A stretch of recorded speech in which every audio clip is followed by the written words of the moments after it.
भारत के लोग सुधरने का नाम नहीं ले रहे हैं, क्योंकि अगर हम सुधर जाते तो कोरोना दूसरी बार हम पर हावी नहीं होता। बीते 24 घंटे में कोरोना के 82,129 केस सामने आए हैं। कल हमने 7 से 14 जान गंवा दी। देश में इस वक्त 6,58,000 एक्टिव केसेस हैं। आपको बता दें कि बीते 60 दिनों में कोरोना के मामले 9.32 गुना बढ़ गए हैं। देश में अब तक 1,64,110 लोगों की जान जा चुकी है। हिंदुस्तान में अभी तक 7,30,54,295 लोगों को वैक्सीन लग गई है। जी मीडिया आपसे लगातार अपील कर रहा है कि मास्क लगाना और 2 गज की दूरी ही महामारी से बचने का कारगर उपाय है, लेकिन कुछ लोग लगातार लापरवाही कर रहे हैं और उसी का ये नतीजा है कि अब लॉकडाउन का सहारा लेना पड़ रहा है। कई इलाकों में चूंकि केसेस बहुत तेजी के साथ बढ़ रहे हैं, हालांकि वैक्सीनेशन भी पूरी तरह से लोगों का हो रहा है, लेकिन उसके बावजूद भी जो कोरोना की रफ्तार है वो थमती नजर नहीं आ रही है। बीते 24 घंटे की अगर देश की हम बात करें तो 714 लोगों की मौत हुई है बीते 24 घंटे में देश के अंदर, लेकिन राहत की बात यह रही कि 44,000 से ज्यादा ऐसे मरीज रहे जो स्वस्थ होकर अपने घर लौट गए हैं। ये कुछ तस्वीरें हम आपको दिखा रहे हैं। आप देखिए इन तस्वीरों के जरिए कि कैसे देश के अलग अलग इलाकों में कोरोना के केसेस तेजी के साथ बढ़ रहे हैं। अगर मुंबई की भी हम बात कर लें तो रिकॉर्ड मामले मुंबई से सामने आ रहे हैं। महाराष्ट्र ही वो राज्य है जो कोरोना की वजह से सबसे ज्यादा प्रभावित है। दिल्ली की बात करें तो दिल्ली में भी हालात बिगड़ते हुए नजर आ रहे हैं। हालांकि मुख्यमंत्री अरविंद केजरीवाल बार बार एक के बाद एक बैठकें कर रहे हैं और कोशिश यही है कि इस बढ़ते संक्रमण पर किसी तरह से काबू पाया जाए। मौत के आंकड़े भी देश के अंदर लगातार बढ़ रहे हैं। पिछले 24 घंटे की बात की जाए तो 714 लोगों की जान गई है। पिछले 24 घंटे में देश में कोरोना की वजह से कई ऐसे शहर हैं जिनमें लॉकडाउन का सहारा लेना पड़ रहा है। बढ़ते केसेस को देखते हुए चाहे छत्तीसगढ़ के दुर्ग की बात की जाए या फिर मध्य प्रदेश के अलग अलग इलाकों में भी अब लॉकडाउन को देखते हुए सरकार आगे बढ़ रही है कि किसी तरह से लॉकडाउन के सहारे ही इस बढ़ते संक्रमण पर काबू पाया जाए। लेकिन बड़ी बात यह है कि हर रोज देश से करीब 90,000 के करीब रोज मामले कोरोना के सामने आ रहे हैं। हालांकि 2020 की अगर हम बात करें तो 2020 के मुकाबले अब केसेस बहुत तेजी के साथ बढ़ रहे हैं और इसी को देखते हुए केंद्र सरकार भी पूरी तरह चिंतित है। हालांकि एक के बाद एक बैठक हो रही है तमाम राज्यों के साथ कि किसी तरह से इस बढ़ते संक्रमण पर काबू पाया जाए। देश में कोरोना संक्रमितों की संख्या लगातार बढ़ती जा रही है। पिछले साल सितंबर के बाद ये पहला मौका है जब कोरोना इतनी तेजी से दोबारा बढ़ रहा है, यानी करीब 6 महीने बाद पहली बार देश में एक दिन में 89,000 से ज्यादा केसेस सामने आए हैं। एमपी के 4 जिलों में पूर्ण लॉकडाउन हो चुका है। दिल्ली से लेकर यूपी तक स्कूलों को फौरन बंद करने का फैसला किया गया है। कोरोना को कंट्रोल से बाहर जाते देख दिल्ली में भी बैठक हुई और सीएम केजरीवाल ने कहा कि फिलहाल लॉकडाउन तो नहीं होगा, लेकिन जिस महाराष्ट्र में पूरे देश के आधे कोरोना मरीज सामने आ रहे हैं वहां सीएम उद्धव ठाकरे ना चाहते हुए भी शायद लॉकडाउन लगा सकते हैं। हालात डराने वाले हैं, लेकिन संभलने की बहुत जरूरत है। और जरूरी यह भी है क्योंकि जिस तरह से प्रशासन एक के बाद एक फैसले ले रहा है, उसके साथ साथ कुछ ऐसे लोग हैं जिनकी लापरवाही लगातार बढ़ रही है। लोग मास्क नहीं लगा रहे हैं, सोशल डिस्टेंसिंग का पालन नहीं कर रहे हैं और यही कारण है कि अब लॉकडाउन का सहारा लेना पड़ रहा है। अलग अलग राज्यों की अगर हम बात करें तो अलग अलग ऐसे राज्य हैं जहां पर कई इलाकों में लॉकडाउन का हमारे साथ कई सारे रिपोर्टर जुड़ चुके हैं। ज्यादा जानकारी के लिए भोपाल से अगर हमारे साथ राहुल मिश्रा हमारे साथ भोपाल से, इंदौर की बात की जाए इंदौर से भी हमारे संवाददाता हमारे साथ जुड़ेंगे। रायपुर की अगर बात की जाए रायपुर से सत्य प्रकाश है हमारे साथ और मुंबई से बात की जाए तो प्रशांत अंकुश राव हमारे साथ है। आप सभी का जिस तरह से कोरोना के केसेस बढ़ रहे हैं, सबसे पहले मैं राहुल आपका ही रुख करूंगी क्योंकि केसेस लगातार बढ़ रहे हैं और अगर हम बात करें मध्य प्रदेश की तो मध्य प्रदेश में भी अब जिस तेजी के साथ केसेस बढ़ रहे हैं वो बड़ी चिंता का विषय राज्य सरकार के लिए भी बन गया है, क्योंकि कई ऐसे लोग हैं जो लापरवाही बरत रहे हैं और उसी का ये नतीजा है कि अब लॉकडाउन का सहारा लेना पड़ रहा है। अपडेट अब क्या है कोरोना को लेकर आपके पास?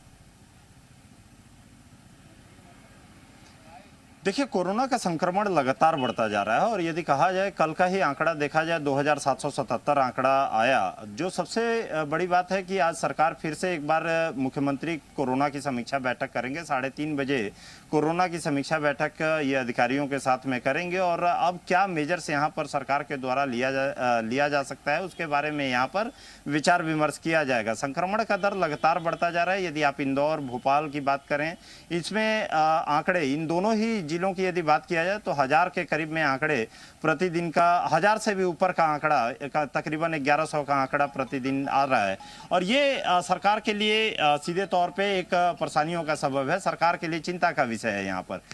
दूसरी बात एक और चीज़ है कि यहाँ कई मेजर्स लिए गए हैं जिसमें रोको टोको अभियान, मास्क लगाने से लेकर के तमाम कार्रवाई की गई है सरकार की तरफ से, लेकिन उसके बाद भी किसी तरीके का उसका पूरा एक फ्रूटफुल रिजल्ट देखा जाए तो नहीं आ रहा है। लॉकडाउन लगाया गया है, संडे का लॉकडाउन चारों तरफ लगाया गया है, लेकिन संडे का लॉकडाउन के होने के बाद भी किसी भी तरीके से उसका असर देखने को नहीं मिल रहा है कि संक्रमण दर कहीं पे रुक सके। अब सरकार ने एक और फैसला ये लिया है कि कोविड सेंटर जो पहले जो बंद थे उन कोविड सेंटर को अब फिर से कई जिलों में खोले जा रहे हैं। कई जगहों पे इन कोविड सेंटर को अब सरकार अब खोलेगी, क्योंकि संक्रमण का दर जिस तरीके से रफ्तार से बढ़ रहा है उस पर बेड की भी जरूरत पड़ेगी, हॉस्पिटलों को बेड की वहाँ पे जरूरत पड़ेगी। तो उन हॉस्पिटल्स पे ज़्यादा दबाव ना पड़े उसकी वजह से ही यहाँ पे सीधे तौर पे कोविड सेंटर को भी खोला गया। आइसोलेशन को लेकर के आपने देखा ही था कि नई पॉलिसी जो सरकार की तरफ से लाई गई थी, वो सरकार ने पॉलिसी भी आइसोलेशन को लेकर के आई थी और जिसमें कि 60 साल तक के भी उम्र में के लोग जो एसिम्टोमेटिक हैं, हाँ।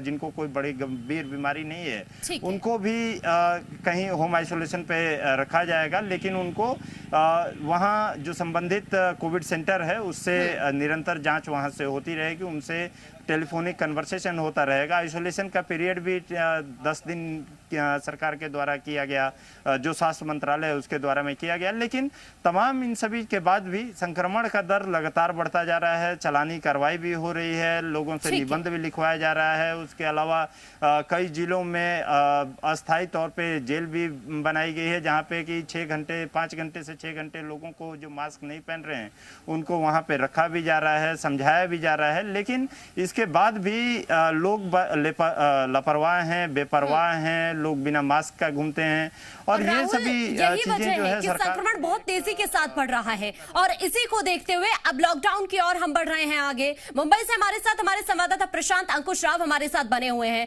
प्रशांत, अगर बात की जाए तो महाराष्ट्र वो राज्य है जो सबसे ज्यादा प्रभावित है कोरोना की वजह से। क्या अब हम ये माने कि सिर्फ अब लॉकडाउन ही एक सहारा रह गया है कि किसी तरह से इस बढ़ते संक्रमण पर काबू पाया जाए?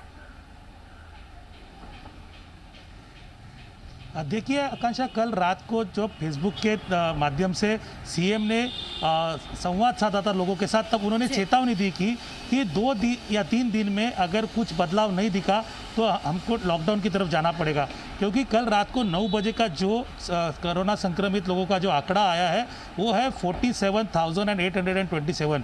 तो ये 47,000 के ऊपर गया हुआ है। तो 202 लोगों की मौत जो सिर्फ महाराष्ट्र में हुई है। मुंबई का आंकड़ा देखा जाए तो वो भी 8,800 के ऊपर जाते हुए दिखाई दे रहा है। मतलब ये पूरा कोरोना संक्रमित जो मरीजों का आंकड़ा बढ़ते हुए दिखाई दे रहा है। अगर हम बात करें कि अस्पतालों की, तो अस्पताल जो है उसमें बहुत सारे बेड्स अभी भी खाली है उसमें, लेकिन वो बेड भरना नहीं चाहिए। इसके लिए सब लोगों ने भी खबरदारी की उपासना करने की ज़रूरत है। कल जैसे सीएम ने बताया कि हमारे पास हम लोग और अस्पताल बना सकते हैं, मगर वो अस्पताल में डॉक्टर नर्सेस हम लोग कहाँ से लाए, वो उनके पास किसी का प्रावधान नहीं है।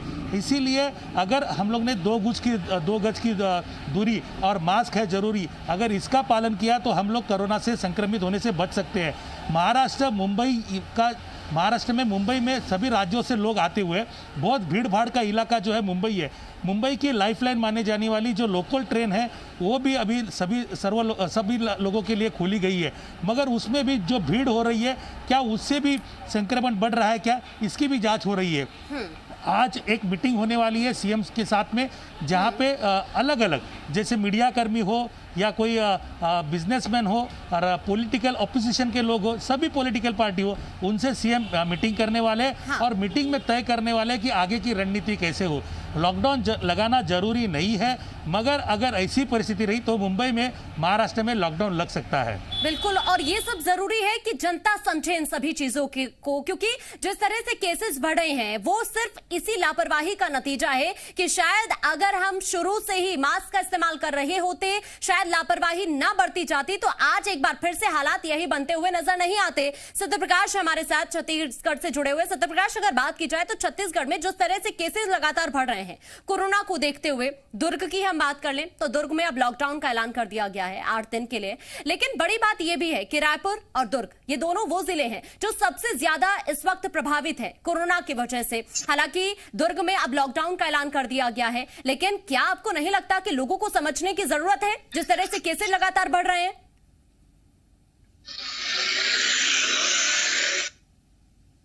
और करीब 15 दिन पहले के जो हालात थे, न सिर्फ रायपुर में, दुर्ग में, बल्कि प्रदेश के अलग अलग हिस्सों में ज्यादातर लोग बेपरवाह नजर आ रहे थे। बहुत कम लोग ऐसे दिखाई देते थे जो मास्क लगाकर भीड़ भाड़ वाले इलाकों में जा रहे थे या दूसरे किसी कार्यक्रमों में जा रहे थे। 15-20 दिन पहले की अगर हम बात करें थे, लेकिन जिस तेजी से कोरोना का संक्रमण बढ़ा, लोगों में डर भी, और दूसरा लगातार जो अपील की जा रही है गाइडलाइंस के पालन करने के लिए, अब लोगों में थोड़ी जागरूकता बढ़ती हुई दिखाई दे रही है। लेकिन अभी भी कई सारे ऐसे लोग हैं जो दिख जाते हैं बगैर मास्क के भी, भीड़ भाड़ वाले इलाके में भी। दूसरी तरफ अगर हम कहें तो महाराष्ट्र के बाद पिछले 2 दिनों पहले के जो केंद्रीय स्वास्थ्य मंत्रालय ने आंकड़े जारी किए थे, छत्तीसगढ़ दूसरे नंबर पे था सबसे ज्यादा एक दिन में नए केस आने के मामले में। अभी भी अगर हम पिछले 4 दिनों का औसत देखें तो करीब 16,000 के आसपास नए संक्रमित मरीज छत्तीसगढ़ में सामने आए हैं। इसके अलावा मौत का आंकड़ा जो लगातार बढ़ा है, कल ही 33 मौतें हुई हैं पूरे प्रदेश भर की। अगर हम बात करें तो 15 सिर्फ रायपुर में मौतें हुई हैं। रायपुर में 1400 के आसपास नए कोरोना संक्रमित मरीज आ रहे हैं। दुर्ग में लॉकडाउन 6 अप्रैल से लगने वाला है। ऐसे में सबसे बड़ी बात यही है कि क्या प्रशासन, क्योंकि जिलों के कलेक्टरों को ये अधिकार राज्य सरकार ने दिया है कि वो वर्तमान परिस्थितियों को देखते हुए, जिले में परिस्थितियों को देखते हुए लॉकडाउन का निर्णय करे। तो ये अपने आप में बड़ा सवाल बना हुआ है कि क्या रायपुर में जिस तरह से कोरोना का संक्रमण तेजी से हो रहा है, वैसे में क्या यहां भी लॉकडाउन लग सकता है, और इस बात के आसार फिलहाल दिख। ठीक है, हमारे साथ भोपाल से राहुल भी लगातार बने हुए हैं। राहुल, अगर हम बात की जाए मध्य प्रदेश की, अगर हम बात करें तो वहां पर किस तरह की अब आगे तैयारी है प्रशासन की कोरोना के बढ़ते केसेस को देखते हुए?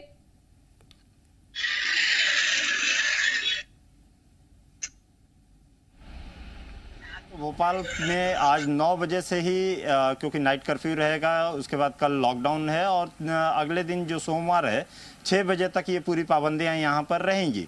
लेकिन जो सरकार है, कोविड सेंटर, जो सबसे बड़ी चीज़ है कि कोविड सेंटर यहाँ पर खोलने की, जो नए जो कोविड सेंटर हैं उनको सरकार की तरफ से अब दी गई हरी झंडी और उसको फिर से खोला जा रहा है। और बेडों की जो संख्या है उन संख्याओं को बढ़ाने के लिए, साथ ही साथ आज जो अधिकारियों के साथ में ये रिव्यू मीटिंग मुख्यमंत्री करेंगे, तो उसमें जो आगे, क्योंकि संक्रमण का दर लगातार छोटे छोटे जिलों में भी बढ़ता जा रहा है। मुख्यमंत्री आज जब हम लोग से मुखातिब हुए थे तो उसमें सबसे बड़ी बात, उनका फोकस एरिया ये रहा था कि छोटे जिले हैं, छोटे कस्बे हैं, वहां पे भी संक्रमण का दर बढ़ता जा रहा है और ये चिंता का विषय यहाँ पर सरकार के लिए भी होता है। सरकार को अब ये देखना होगा कि आखिर में अब आगे का स्टेप, क्योंकि लॉकडाउन आपने लगा लिया, नाइट कर्फ्यू लगा दिया आपने, तमाम रोको टोको अभियान कर दिया आपने, निबंध लिखवा दिया, तमाम तरीके से जन जागरण का कार्यक्रम चला दिया आपने, लेकिन संक्रमण लगातार बढ़ता जा रहा है। और ये सरकार के लिए वैक्सीनेशन का प्रोसेस है, वैक्सीनेशन को भी युद्ध स्तर पर किया जा रहा है। 4 लाख वैक्सीनेशन पर डे का पूरे प्रदेश में लक्ष्य है और उसका भी, उस लक्ष्य को भी पूरा किया जा रहा है। लेकिन उसके बाद भी इस तरीके से जब संक्रमण बढ़ रहा है तो आज मुख्यमंत्री जब समीक्षा बैठक करेंगे तो समीक्षा बैठक में कुछ सरकार के द्वारा नए गाइडलाइंस यहाँ पर दिया जा सकता है, जिसमें जो 3T है उसको फॉलो करने के लिए किस तरीके से फॉलो करवाया जाए उसके बारे में। ठीक है राहुल, आप बने रहे हमारे साथ। शैलेंद्र हमारे साथ इंदौर से जुड़ चुके हैं। शैलेंद्र, इंदौर की बात की जाए तो क्या कुछ प्रशासन की तरफ से अब कदम उठाए जा रहे हैं और साथ ही जनता कितना सहयोग कर रही है?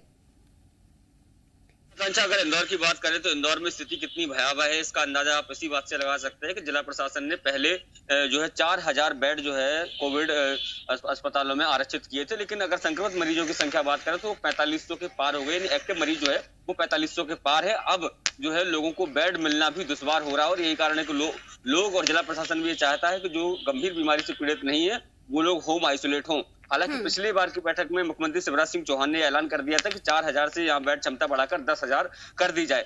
जिला प्रशासन उस दिशा में लगातार प्रयास कर रहा है और सबसे बड़ा फोकस जिला प्रशासन का जो है वो वैक्सीनेशन को लेकर है, क्योंकि जिला प्रशासन के तमाम जो अधिकारी हैं, चाहे स्वास्थ्य विभाग के अधिकारी हों, उनका ये मानना है कि यदि वैक्सीनेशन 100% हो जाता है तो कोरोना से काफी कुछ लड़ने में हमको सफलता हासिल हो जाएगी। और यही कारण है कि इंदौर जिले में 175 केंद्र बनाए गए हैं जहां लगातार वैक्सीनेशन किया जा रहा है। इंदौर जिला प्रशासन वैक्सीनेशन महोत्सव मना रहा है, कल से लगातार इसकी शुरुआत हुई है, सेंटर्स बढ़ाए जा रहे हैं। और अगर एहतियात की बात करें तो यहाँ पर भी नाइट कर्फ्यू लागू होता है, रात को 9 बजे से लेकर सुबह 6 बजे तक जो नाइट कर्फ्यू रहता है और संडे के संडे यहाँ लॉकडाउन भी रहता है। और कल जिस तरीके से रंग पंचमी का त्योहार था, मालवा निमाड़ में रंग पंचमी का अपना एक महत्व है, लेकिन उसके बावजूद जिला प्रशासन ने यहाँ अघोषित तौर पर लॉकडाउन लगा दिया था और साफ तौर पर सबको निर्देश दिए थे कि बाहर जो है निकलकर कोई भी होली ना खेले। और हमने कल देखा कि इंदौर वासियों ने प्रशासन की इस अपील को माना भी, लोग घरों से बाहर नहीं निकले और अपने अपने घरों में ही होली मनाई। चाहे रंग पंचमी भी और होली भी इससे पहले भी हमने देखा था कि घरों में ही रहे थे। तो लोग अब जागरूक हो रहे हैं, क्योंकि स्थितियां इतनी भयावह हो गई हैं कि लोग भी समझ रहे हैं कि यदि अब नहीं चेते तो बहुत दिक्कतें हो जाएंगी। जिस तरीके से 2020 में एक लंबा लॉकडाउन पूरे मध्य प्रदेश सहित देश भर ने झेला था और अब लोग नहीं चाहते हैं कि उस लॉकडाउन की तरफ जाया जाए, क्योंकि कहीं ना कहीं आर्थिक जो कमर है वो लोगों की टूट जाती है। जो दिहाड़ी मजदूरी करने वाले लोग हैं वो ज्यादा परेशान हो जाते हैं। कल कारखानों में जो लोग काम कर रहे हैं उनको 2 वक्त की रोटी का संकट मंडराने लगता है। जी ठीक है, प्रशांत भी हमारे साथ बने हुए हैं। प्रशांत, अगर हम मुंबई की बात की तो वहां पर क्या कुछ लापरवाही नजर आ रही है आपको इस बढ़ते संक्रमण के पीछे, क्योंकि वैक्सीनेशन भी पूरी तरह से चल रहा है और तमाम कोशिशें भी प्रशासन की तरफ से हो रही है कि जिस तरह से संक्रमण बढ़ रहा है उस पर काबू पाया जाए। लापरवाही कहाँ नजर आती है? देखिए, लापरवाही तो सबसे ज़्यादा नज़र आती है वो सामान्य लोगों में जो मास्क के बिना रास्ते पे घूमते हैं। जो कुछ लोगों से हमने बातचीत की तो उन्होंने हम लोग ने टीकाकरण किया, हम लोग ने वैक्सीनेशन लिया, हमको कुछ होगा नहीं। मगर ये गलतफहमी है कि टीकाकरण करने के बावजूद भी, वैक्सीन लेने के बावजूद भी आपको मास्क लगाना जरूरी है, 2 गज की दूरी रखना जरूरी है। मगर आज मुंबई करों में कुछ भीड़ के इलाके हैं, जैसे मुंबई का एक दादर इलाका है जहाँ पे सब्जी मार्केट है। उस सब्जी मंडी में बहुत सारी भीड़ हो जाती है और उसकी वजह से देखिए कोरोना अब जो है बढ़ोतरी हो सकती है। वैसे बहुत सारे जगह जैसे ट्रेन हो या बस में हो, भीड़ होती है, वहाँ पे लोग मास्क नहीं लगाते और उसका नतीजा है ये कोरोना का संक्रमण बढ़ रहा है। मगर बीएमसी की तरफ से, महाराष्ट्र गवर्नमेंट की तरफ से जो मास्क नहीं लगाते उनके ऊपर कड़ी से कड़ी कार्रवाई की जाती है, उनको जुर्माना लगाया जाता है और ये जुर्माना उनसे वसूला भी जाता है। मगर तो भी अभी कुछ फ़र्क दिखाई दे रहा है और अभी जो सीएम ने बताया है कि अगर 2 दिन में कुछ हालात अच्छे नज़र नहीं आए तो लॉकडाउन को सामने आगे जाना पड़ेगा। और इसी के वजह से लोगों ने भी एक मास्क लगाना ज़रूरी है, ये सोचना चाहिए। बिल्कुल, और ये बहुत जरूरी भी है प्रशांत कि लोग भी उतना ही सहयोग प्रशासन का करें। जिस तरह से हम कोरोना से लड़ने के लिए एक के बाद एक कदम उठाए जा रहे हैं, उसको देखते हुए हम भी इतना ही सहयोग करें। सत्यप्रकाश, अगर बात करें हम छत्तीसगढ़ की, जिस तरह से संक्रमण बढ़ रहा है छत्तीसगढ़ के अंदर, अब बड़ी चिंता का विषय बनता जा रहा है ये आने वाले दिनों के लिए।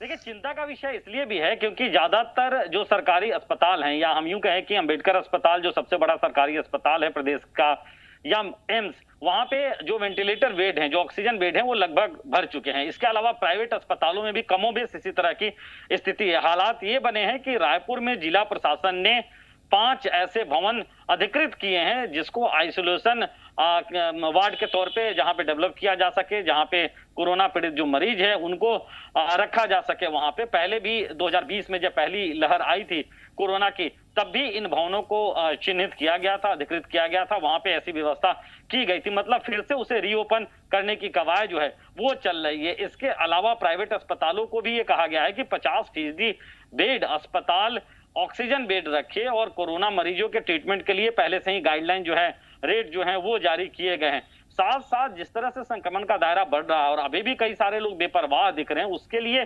जुर्माना भी 500 रुपए बगैर मास्क वालों से वसूला जा रहा है, तमाम सख्तियां की जा रही है, कंटेनमेंट जोन बनाए जा रहे हैं। लेकिन बावजूद इसके दो बातें बेहद प्रमुखता से अभी फिलहाल दिखाई देती है। एक तो ये कि लोगों में आत्म अनुशासन हो, कोरोना गाइडलाइन का पालन करें, मास्क लगाएं, सैनिटाइजर रखें, हाथ बार बार धो, और दूसरा प्रशासन, स्वास्थ्य विभाग, सरकार अपने स्तर पे और ज्यादा व्यवस्थाओं को दुरुस्त करे, चुस्त करे और व्यवस्थाएं बढ़ाए, क्योंकि जिस तरह से संक्रमण का दायरा बढ़ रहा है और जिस तरह के हालात नजर आ रहे हैं, वैसे में परिस्थितियां और ज्यादा प्रतिकूल हो सकती है। ठीक है, शुक्रिया आप सभी का हमारे साथ जुड़ने के लिए, तमाम जानकारी दर्शकों तक पहुंचाने के लिए। और हम भी आपसे बार बार यही अपील कर रहे हैं कि आप जब भी घरों से बाहर निकल रहे हैं तो मास्क का इस्तेमाल आप जरूर करें, सोशल डिस्टेंसिंग का इस्तेमाल बहुत जरूरी है, क्योंकि केसेस बहुत तेजी के साथ बढ़ रहे हैं। और अब अगर जरूरत है तो जरूरत है सिर्फ बचाव करने की, सोशल डिस्टेंसिंग का पालन करने की। एक छोटे से ब्रेक के लिए हम रुक रहे हैं, जल्द हाजिर होते हैं।